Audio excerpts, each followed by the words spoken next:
Thanks for listening to Eat Your Content. If you like what you hear, please consider supporting the podcast through my merch store on TeePublic. Get great quality items like t-shirts, hats, mugs, and more, all sporting the vibrant Eat Your Content logo. Go to teepublic.com/user/eatyourcontent for more great items, and thanks for your support. Welcome to the Eat Your Content podcast, your home for all things food and pop culture. I'm your host, Rich Herrera. In honor of spooky season and Halloween being right around the corner, I thought it would be a good time to replay my second ever podcast episode, originally released on February 7th, 2023. My guest was Chef John Benhase of Starland Yard in Savannah, Georgia. He was also a chef consultant on the hit movie, the satirical horror comedy The Menu, starring Ralph Fiennes, Anya Taylor-Joy, and Nicholas Hoult. Working alongside three-star Michelin chef Dominique Crenn, Chef John's job was to make sure the actors and extras looked like fine dining professionals and that the restaurant set looked and ran like an actual restaurant. He was also responsible for that pivotal final scene in the movie. So if you haven't watched The Menu yet, pause this podcast, watch the movie, come back and listen to all the fun behind-the-scenes stories from Chef John Benhase.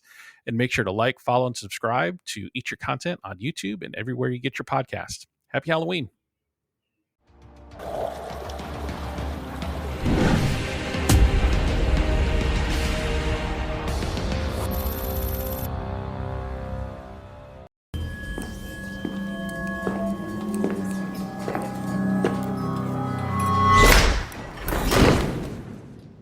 Good evening. Good evening. Good evening. Hello. Welcome to Hawthorne. I'm Julian Slowick, and tonight it'll be our pleasure to feed you. The curtain rises. Over the next few hours, you will ingest fat, salt, sugar, protein, bacteria, fungi, various plants and animals, and at times entire ecosystems. But I have to beg of you one thing. It's just one. Do not eat. Taste. Savor. Relish. Consider every morsel that you place inside your mouth. Be mindful, but do not eat. Our menu is too precious for that. And look around you. Here we are, on this island. Accept all of it. And forgive. And on that note, food.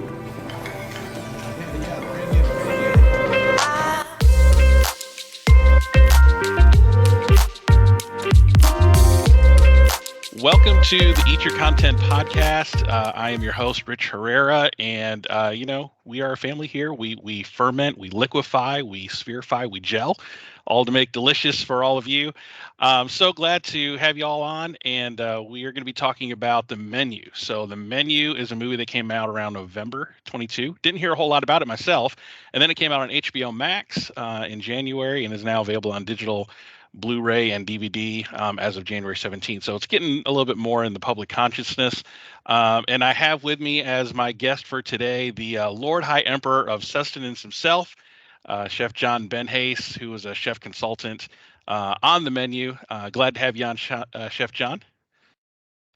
It's awesome to be here. I really, really appreciate it. Yeah, thank you for your time. So, kind of give the listeners your base of operations, kind of who you are, where you're from, and what you're currently doing. Sure.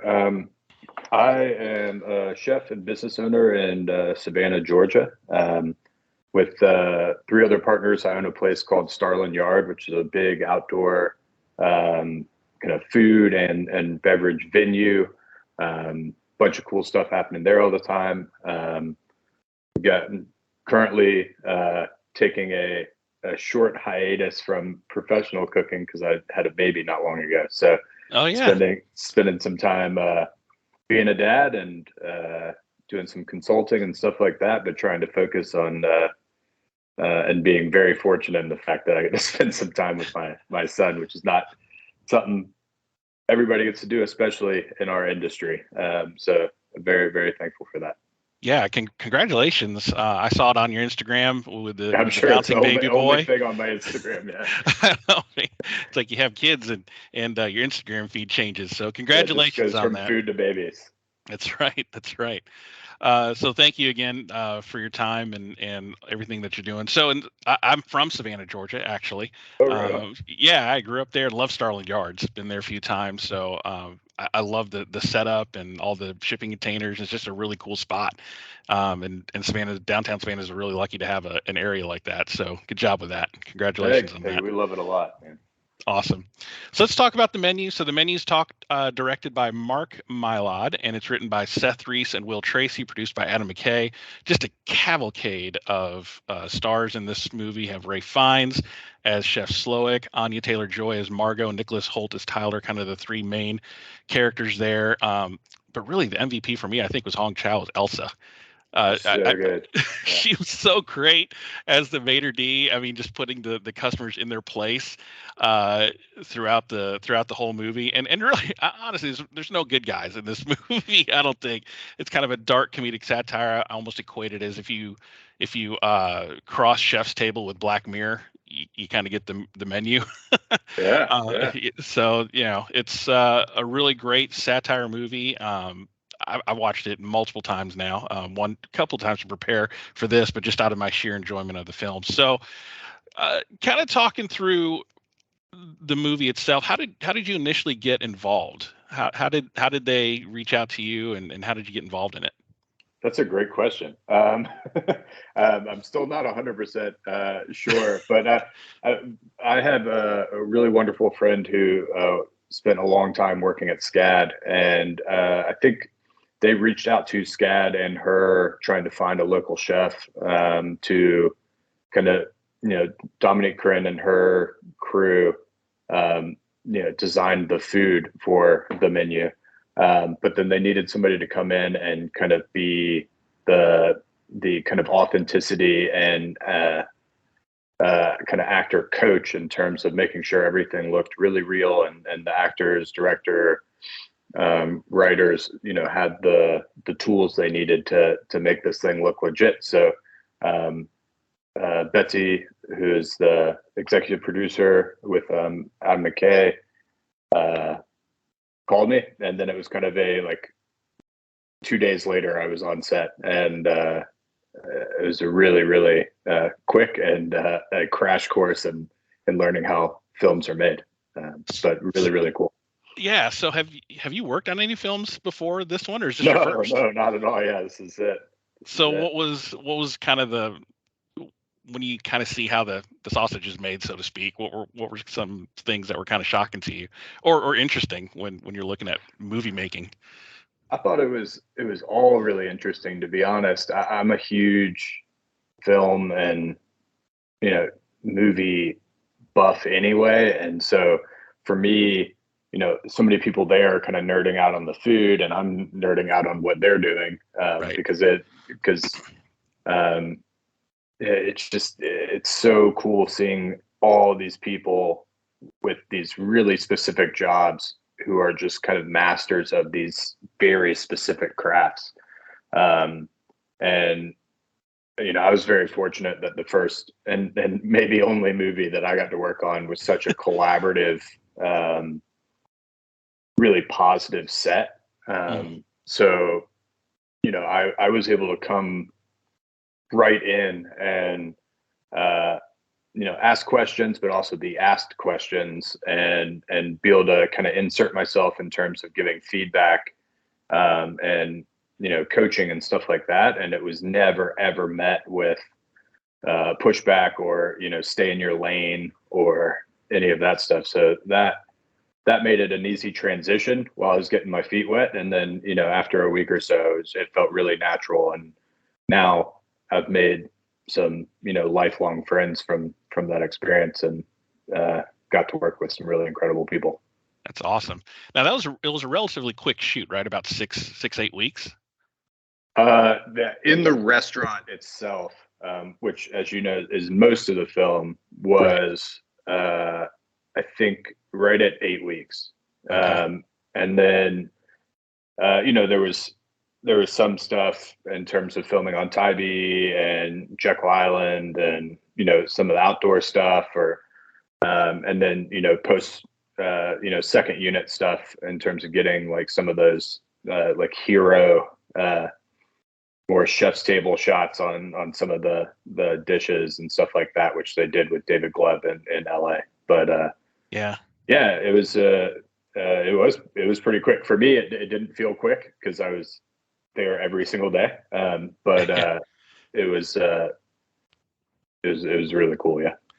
Yeah, so I want to kind of bring up the chef table of it all. So when I watched the movie the first time, and I went into it blind. I didn't watch the preview or anything, and Oh, good for you.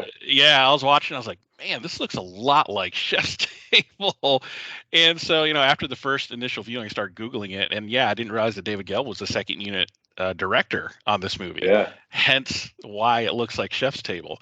And I was like, man, they were really trying to nail a certain aesthetic to this film, which is that high-end dining experience, and making it look real and authentic, and especially with Dominique Crenn there, and Ralph Fiennes just putting on a performance. You would have thought he was a chef this whole time. He's just so incredible, man. Watching that guy work every day it makes you really second guess whether you have any focus or drive in your life whatsoever. So let's kind of break down the movie a little bit, and I guess I should have said this earlier, but spoiler alert for anybody that hasn't seen the menu yet. We're going to be talking about some plot points and some details. So if you haven't watched it and you want to be free of any spoilers, I'd say get back on the ferry and head back to the mainland, because the spoilers are coming. So watching this movie, when I first heard of the menu and it was kind of a comedic horror, I'm like, oh great, it's another cannibal menu movie. And I was like, it was nothing like that at all, and it was really great. And at first, you're introduced to all these characters that are, a little unlikable for the most part, and then you're introduced to Margot, who's our audience surrogate. And I was watching the movie and watching Tyler and Margot interact. It kind of reminds me of me and my wife, which is kind of funny. My wife's Margot and I'm Taylor, and to a much lesser degree. I'm nowhere near as obnoxious as Taylor is, but so all the characters are introduced, and you get to the courses, and they're all displayed like Chef's Table. And it starts off pretty innocently. And the first course on the boat, which is the oysters and the lemon caviar that was made with alginate. The first watching, when Margot says, so it's made with pond scum. And I watched it, and the first time watching it's a funny line. The second time watching it in subsequent viewings, you realize that's what Chef Slowick thinks about the customers that are on the boat, that they're all pond scum. Right. So, and then you get to the first course. Now, looking at that first course looked great, and the second course starts a little bit darker. The third course gets a little bit darker, and then if you don't realize what's happening, the fourth course is really where it all starts going downhill. So, looking at the courses of the menu, which one would you say is kind of like, I don't want to say your favorite because they're all kind of dark and have a alternate meaning, but looking at the courses, which one was kind of your favorite in terms of from an artistic level or an intellectual level or from a snark kind of sarcastic level? Yeah, I mean, I think like you said, they progress, right? So each one is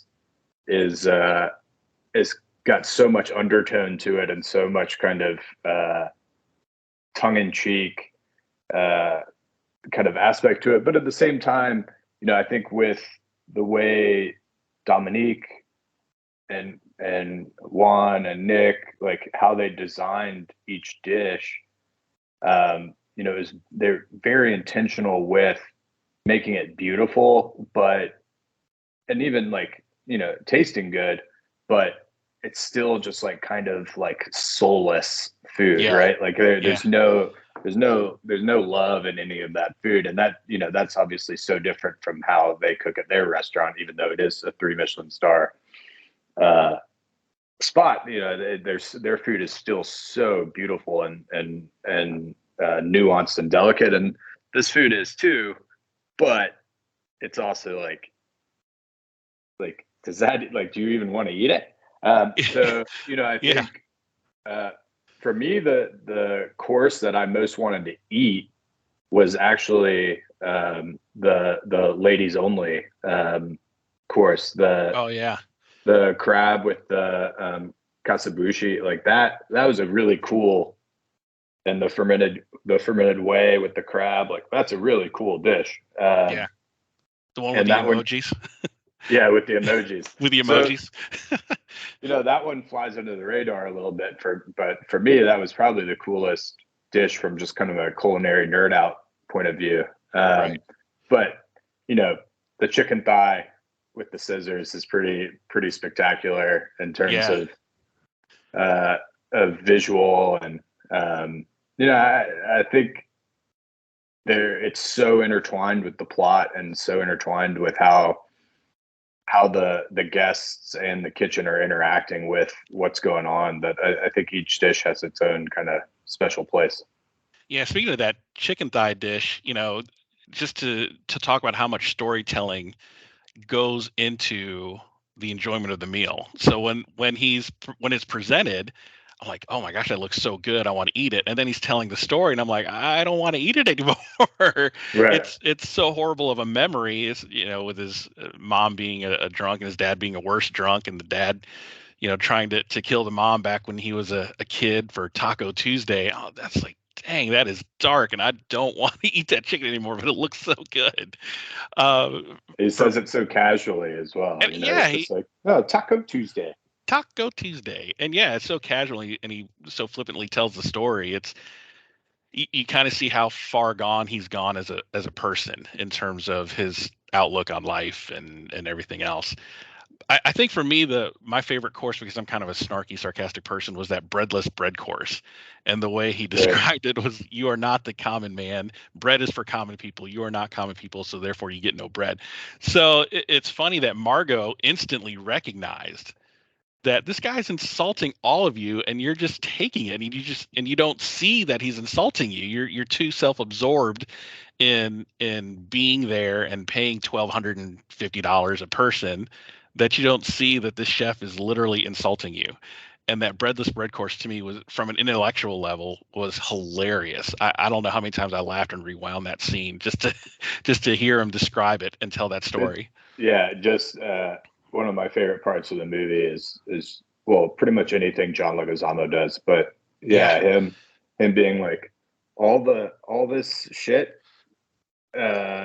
surrounding the complete absence of bread is actually really good. I get into it.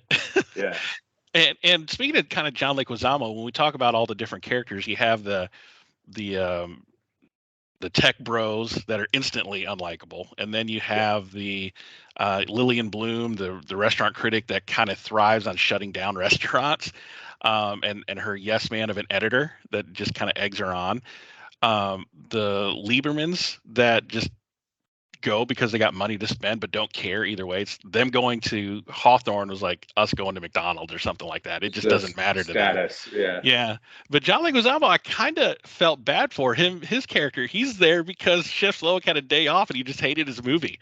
And I was like, oh no, I don't know if you're kind of in the same area as the rest of these unlikable people. And then the poor assistant is like, do you owe student loans? No. Yeah, you're gonna die. So you gotta get to eat the rich moment there. Yeah, I think it pokes fun in a lot of different directions. I think that there's different parts of the story where you feel more sorry for or less sorry for different characters at different times. They all end up just being so pathetic. But yeah, I mean, John and Amy's characters are, probably the least hateable in terms of their dynamic and their interaction with it. But I think you look at it as more of like a fable than a reality in terms of the lessons it's teaching. And I don't think any of those people deserve to die. That's so, but it's more kind of the revenge porn, I guess, of the industry than anything else. Right. And then you get to the fourth course with the mess, and RIP sous chef character Jeremy Loudon, with what happened there. And when I was watching the movie the very first time, again, I'm going in it cold. I don't know anything about it, and I realized the courses are getting a little darker. And then I show them spreading out the plastic sheeting. And I'm like, oh no, what's about to happen, right? And then Jeremy Loudon, the character, not the actor, the character, sous chef Loudon, is having an existential crisis via Chef Slowick, and unfortunately takes his own life. And then everybody's expected to eat, and that's when it all starts going really downhill from there. And that course was like insane. I mean, watching what happened, and then the chef's table zoom in of the course itself. I'm like, I don't care about the food anymore. I'm like, what's happening? But the food, unfortunately, still looked really delicious. And yeah, it was a beautiful plate. It was a beautiful plate amidst the ugliness of, I don't know, I guess the life of being a chef of that caliber and high end, and somewhat, and the poor guy lost himself in the whole thing and couldn't claw himself back. And that, I kind of had to stop and digest that particular scene and what happened. And unfortunately, you see a lot of chefs going through that, and in your industry, I'm sure, and just kind of losing their own self-identity to what's going on. So yeah, I don't know really how much more I can say about that, but that's that's the turning point. It's a super real thing, and I think it's a huge turning point in the story and in the film, in terms of kind of snapping you to like a level of focus. Like you get that bang, and you're like, oh shit, this is real. This is happening. And the guy Adam, who plays Jeremy, he's not. There's so many big stars in that film, and he's not, in the film as long as there's a lot of the other like characters. But man, he's so good in that moment too, because you're like, oh man, like you just get invested in his kind of suffering so quickly, and then it's just bam, it's gone. And then it's like, and here's his mess. We're gonna roll him up nicely in this herb blanket and move on with our night. Yeah, it's insane because this is a satire film. It kind of takes a lot of stereotypes to that nth degree. So, for instance, like with the Man's Folly course, and everybody's outside, and the sous chef there. Talking about how she was sexually harassed, by Chef Slowick, and which again is an unfortunate common thing in the restaurant industry now coming to light. Now coming to light recently with the Me Too movement, and as it should be, to be drug out into the light and eradicated is what should be happening. But this movie with the satire takes it to the nth degree and allows her to have a semblance of revenge on Chef Slowick as being a terrible human being, and stabs him in the thigh, which is again a callback almost to that chicken al pastor course with the stabbing in the thigh with his father. So it's just the whole full circle of that. And then after the course, you have I think one of the funniest moments in the movie where all the men go off running, and then the magazine editor gets the Passard egg. In the chicken coop. Oh my gosh, that was so funny. The last one caught. You get a Passard egg. Here, eat it. You're the last one caught. Congratulations. And then everybody gets drugged back in. So good. That was so funny, and that's where that dark and that comedy kind of come together. Like you just got off of this really dark moment, and you're immediately kind of brought into that comedy, and you're like, I don't want to laugh, but I'm laughing because it's funny. You catch yourself laughing the whole film in places you're like trying to correct yourself on laughing. Exactly. Like, I should not think this is as funny as it is. And yet it is. That's why it's a really smart movie. Yeah, exactly. And then you get the extra course of Tyler being called out for being a foodie. I consider myself a foodie, and I saw what was happening to Tyler, and I'm like, oh my God, am I like that? Like I was taking some self-reflection of myself being, I have not worked in the food industry, so I'm not a chef. I cook at home. I worked at McDonald's as a teenager, but that's about the extent of it. And I really took some self-reflection. I'm like, gosh, am I that obnoxious? I really don't want to be like that. And then when chef pulls him in, it's like, you're a cook, you need to cook, and puts him on the spot. And then he forces him to start cooking in front of everybody. How much of that did you watch and go, God, I want to take that Yelp elite stupid person and throw them in the kitchen and see what they can do? Like, how much of that did you take satisfaction in? And we're in a safe space, so you can feel free to let loose. I think I think they say it really well. Like Slowick says it really well in the film. You know, he says, "You're the reason the mystery of what we do is gone." You know, Right. like the constant documentation and you know, all those people were at that restaurant not really to eat. They were there because they felt more special by being there. You know, status. Right. It's Right. and you know that's what a lot of things like Yelp and review based things do is they take you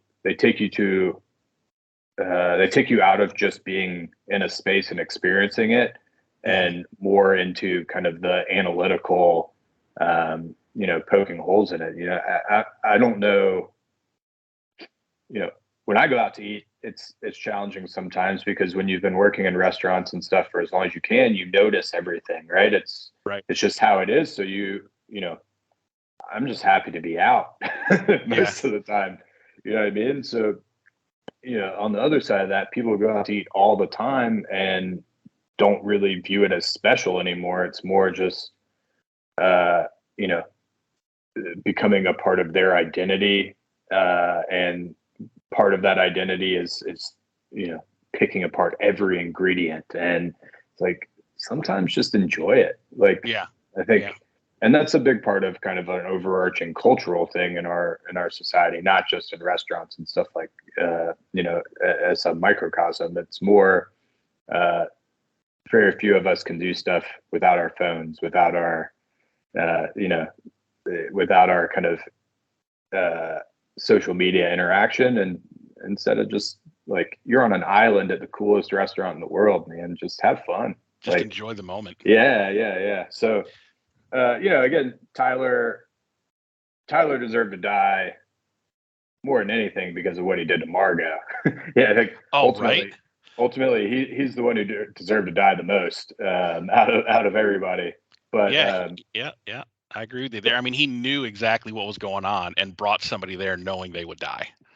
right, and thinking that he wouldn't die because he had created this fantasy in his mind that he was special enough, and like, I'm a real foodie, so they, like, once they recognize that, they won't kill me. Right. You know what I mean? Like, if I can pick out bergamot in this tea, then you know, I'm cooler than you. Chef will respect me. Chef will know me, and he'll know that I'm one of them, and I won't die. And that's what happens. He's like, "Oh, you want to be one of us? You're one of us. Let's go. Prove it."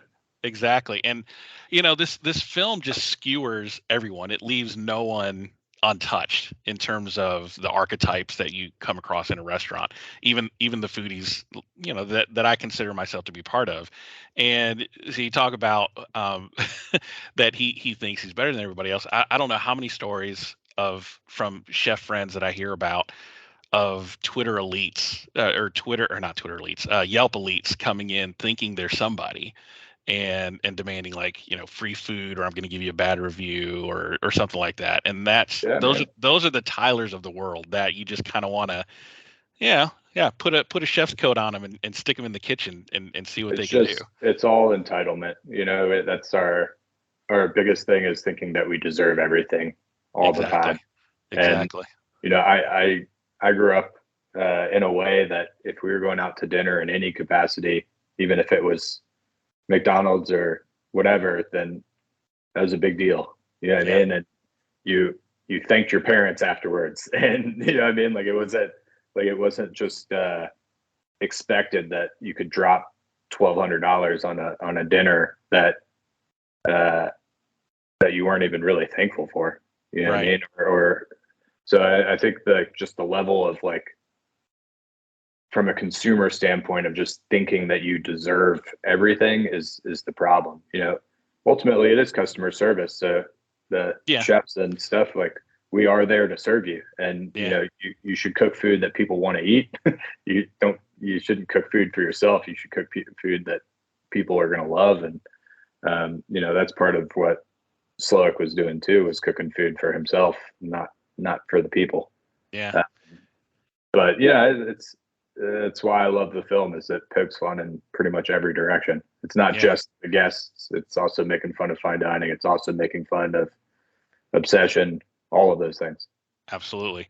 So after Tyler is, put in his place, Chef Slowick whispers something in his ear. We can't hear it. What do you speculate he said, or what do you think he might have said to him?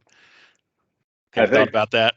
Yeah, I think I thought about it a lot. I mean, there's a few times because Nick, who played Tyler, is just so good. Yeah, he's great. And man, like, he made that character lovable for a while when Yes. not many people could have made that character lovable for a while. But I mean, I think, that take happened a couple different times, and Rafe kept actually just whispering really wild stuff in his ear and trying to make him laugh. So I thought he handled it pretty well. So I never actually thought about it a ton in terms of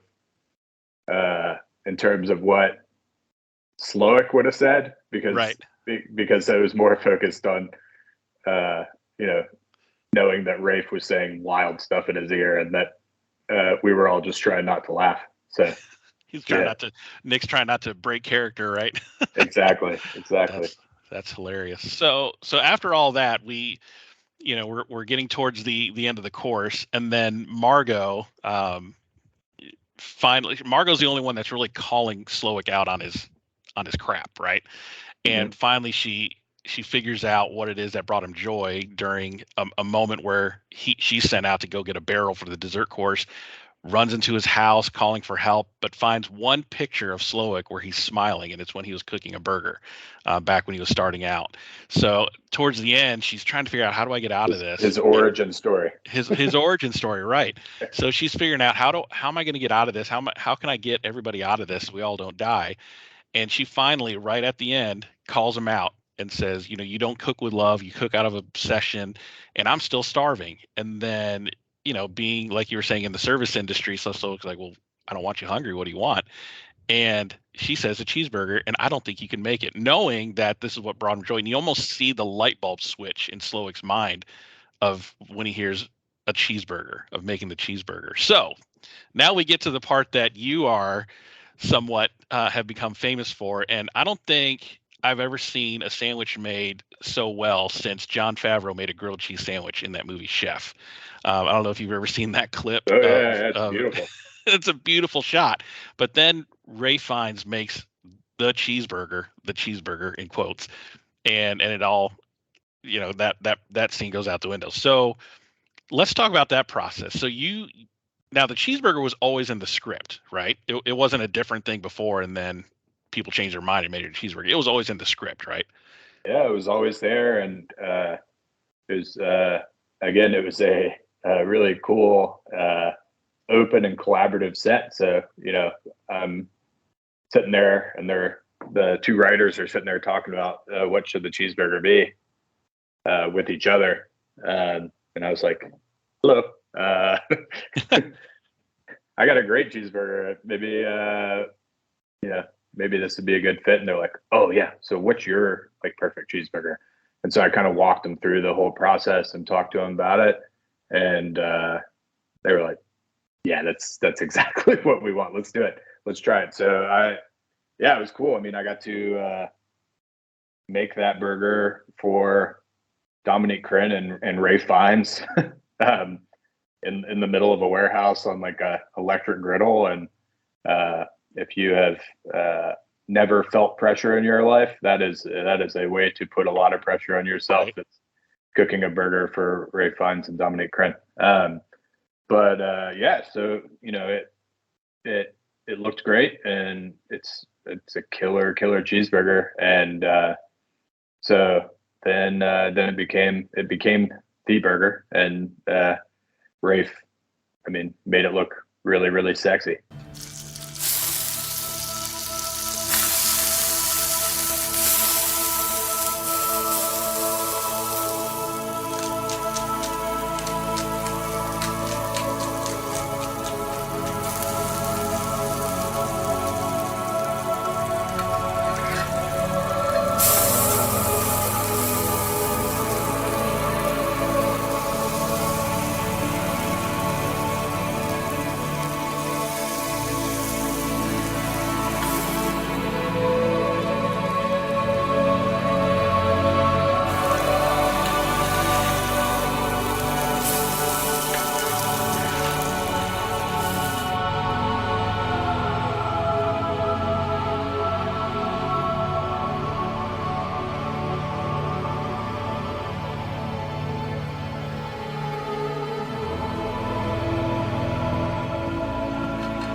Now you were actually, you had to coach him how to do that, right? You were teaching him the moves and the things that would make it look cinematic in the film. So what kind of, I don't know, what kind of boot camp, what kind of cheeseburger making boot camp did you put him through in terms of this is how you're going to make this burger? Yeah, we kind of, he watched me make it like all the way through. Once just me making it, then once me making it and talking about it, and then once kind of making it with him asking questions, and then he made it, probably 3-4 times within that same kind of time period, and he just did such a great job. And then, but we did that, and then it was like 3 or 4 weeks later was the actual burger scene. So that was just like the day we had time to do it. And so then we, had to cook it on set, which is completely different. Different smoke, different heat, different, different everything. But he, kind of the same thing. I made it all the way through on camera so they could kind of block the motions and understand where stuff was going to be, and just kind of give him a refresher. And then he came in and I think he knocked that out in like 2 or 3 takes, man. I was going to ask how many takes did it yeah, really he did, and he was like, I've never cooked a cheeseburger like this. So it really was, he's that good. I think he really is that in tune to understanding how kind of that repetition of motion and the nuance of everything. And man, he is cooking that burger on the screen. That's not like other people's hands or. Yeah, I was going to say no stunt hands, right? Yeah, man, that was all him. And then like that burger they put up on the plate that kind of takes up the whole screen, like that is the burger that was being cooked. That didn't get like swapped for like a prettier one. A food stylist burger. It was the actual cooked burger. That's what the burger looked like, man, and it is that pretty. Yeah, and watching it on screen, and you hear the music change. It's very ethereal, almost like the Gates of Heaven type of music that's being played. It's like the Ratatouille moment, Yeah, the Ratatouille moment, exactly. And him and Chef Slowick just smiling through it all, as if for a moment in time, the joy was back for him to cook. And then he presents it to Anya Taylor-Joy. How many burgers did she eat before the take was right?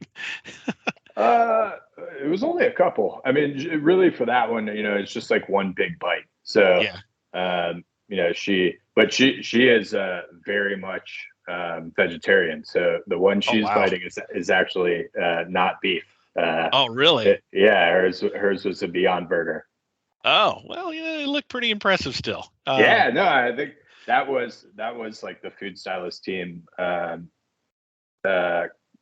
who, they made a bunch of different, all real ingredients, but they made a bunch of different Beyond Burger kind of replicas, but they were making it kind of in the moment.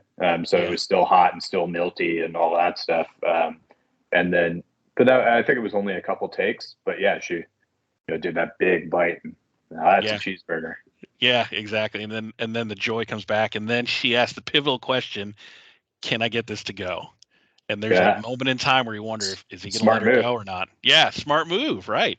And then so he packs it to go and lets her go, and then she kind of walks towards the door, looks back, and Mrs. Lieberman kind of waves her through like, we all deserve punishment, but you don't. Go on. And then at that point, I think everybody accepts their fate of what's happening. Which brings us to the dessert course, which as they were spreading that out among the floor, I'm like, this is Alinea. And this is very much inspired by Alinea and Grant Achat's famous dessert spread on the table. Again, that's an indicator of David Gelb's influence, I'm sure.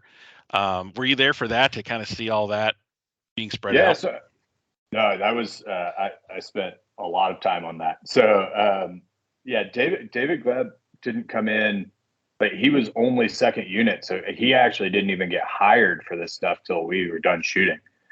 So that was a intentional kind of ode to choice made by the writers and made by Ethan, who's Tobin, who's the production designer.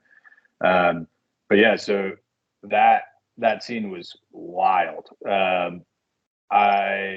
Ethan kind of had this design. They took a picture of the entire space from a bird's eye view, and then laid out how they wanted the dessert to look. And then, we had to work with the background actors to get those motions right, to get the swirls and get the all of those things. And then there's a guy going behind and creating the same shapes out of silicone. So oh wow, all of that was actual food. Like, so all that stuff going on the ground was like graham crackers and like melted marshmallow cream, and all of that stuff was actually pretty much all like edible stuff. But then, once it all got laid out, then it was replaced with these kind of perfect silicone things so that people could walk on it and, and stuff like that. But yeah, it was a huge undertaking. And Ethan, the production designer, I think there's a lot of Oscar nominations that should have happened for that movie that didn't. But I was going to ask you that the Oscar snub. But production design, man, what a beautiful set, and yes, the design of that restaurant. But then that dessert by itself, I felt like deserved an Oscar. But yeah, it was cool. I don't know, you've been to Savannah, but have you ever been to Chocolate by Adam Tironi? No, I have not been there yet. Yeah, so he's a chocolatier here, and he built all of those like big white chocolate domes and the chocolate hats, and so he made the hats for the movie. Yeah. So all of that stuff was actual chocolate too. So oh wow, it was pretty cool. Did he make the marshmallow life straight jackets? I think that was made by costume or set design, but yeah, they had like actual like powder on them. Like when they took it off, they had like the sugar powder residue on everything. That's funny. And I think too, I was reading an interview with Dominique Crenn somewhere, I can't remember, but I think this is one of those few movies about food where real food was actually used, like real all edible, the way through, man. All the way through. All the courses, every plate that was set down on the table of all the diners was all real food that people could eat. Yep. So that's amazing, the attention of detail that they wanted to have for this movie. Like beyond it being satire, they wanted the food to be real. Yeah, I think that was one of her big stipulations. And then Kendall, who was the food stylist, had a team, and that is a really different beast to tackle than food stylists. They usually are able to use a lot of different tricks to make stuff, right, hold up for multiple takes and stuff like that. But in this, every take we're all like running around to replate. Especially the food stylist team, like, I'm not trying to include myself in how hard they had to work for each take, but right. They're in the background between shots, getting everything ready for the next shot. Like I said, like the burgers, or everything that was in the kitchen at all times was in the background, was edible and getting ready for the next course. So it was a really interesting. There's very little movie magic. It was cooking. Yeah, so I'm guessing the crew and all the stagehands and the camera people were eating good every night, because that food had to get eaten at some point. Yeah, I think there was a lot of cheeseburgers handed out and a lot of pieces of steak handed out and stuff like that. So yeah, it was cool. So the grip is like, please, no more scallops. I can't eat another. Right. Some of those scallops, that was where some of the cool food stylist stuff came in. Is like Kendall knew that you could make potatoes look like scallops. So wow. there's, like hole punch potatoes that then were seared like scallops.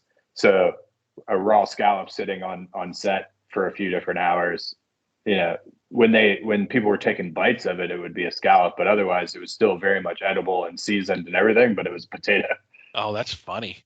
Yeah, The taking a peek behind the curtain of Hollywood movie making. exactly. So yeah, I was a little disappointed on the Oscar snub too when I was reading the Oscars, and I was like, they got nominated for Golden Globes, but no Oscar nominations at all. It's like, come on, somebody's wrong. I don't pretend to be an expert, but So I know we got to wrap up. Your time with this has been very generous. So I'm just going to ask you this last question: how often do you hear that clap in your sleep? not in my sleep. I'm sure a lot of the actors who played and played the kitchen, background actors and the sous chefs. I'm sure that they got real tired of that clap, especially the background actors who had to come to attention every single time that clap happened. And I mean, the amount of times that was rehearsed and choreographed and walked through over and over and over again, I'm sure that clap drove them absolutely bonkers. But I was not affected by it the same way. I can't. Yeah, all those poor background chefs that you were helping make look chefy. Exactly. They were getting the they were losing bad their end of the minds clap. also. Yeah, they all knew they were going to die too. So. Well, Chef John Benhase, thank you so much for your time and walking us through the movie. And folks, if you haven't seen it, it's streaming on HBO Max now. Go check it out. Again, thank you for your time, and I appreciate it. Well, thanks so much for having me. It was fun.